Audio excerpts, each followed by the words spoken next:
Hi, I'm Mark. Today I'm going to talk to you guys about following God's plan. So, how many of you have been stuck in an elevator before for longer than a few floors? I mean, really stuck. Anybody? Well, what if I told you that I met my wife in an elevator? What if I told you that we were stuck in that elevator together and that was the first time that we ever spoke? God has His way of getting things done. Um, Sometimes it's clear, sometimes it is not clear, and it's a surprise. If you follow that small voice inside, usually you'll be very happy that you did. I'm going to explain to you how you can either choose God and His plan when you hear that voice, or you can avoid His plan and gamble.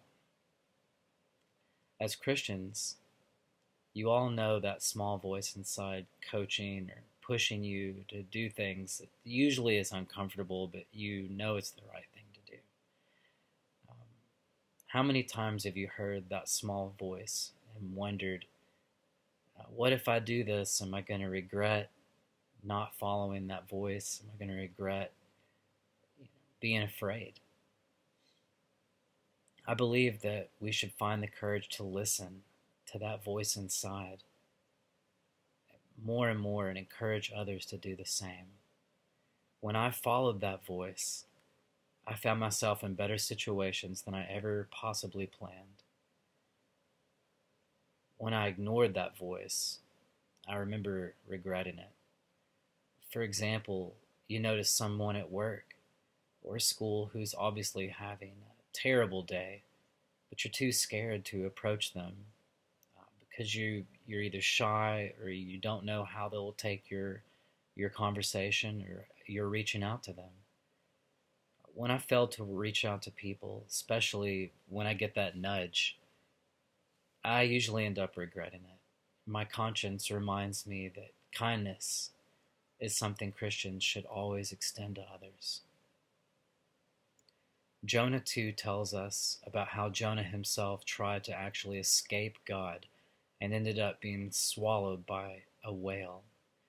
Not his idea of a good day or a successful escape. When I feel prompted to speak, especially when I'm uncomfortable, I usually just go with it. In the case that when I was stuck in the elevator with my then crush, I was scared to death, but I felt that small voice pushing me to just introduce myself and to calm her down and to reassure that we would get off the elevator. That conversation led to a first date, which led to an engagement and led to a fantastic marriage with a wonderful wife and two fantastic boys.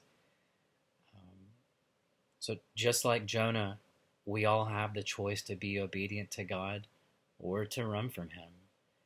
And getting stuck in that elevator wasn't chance, and it wasn't my intention, but it was the best thing that ever happened to me.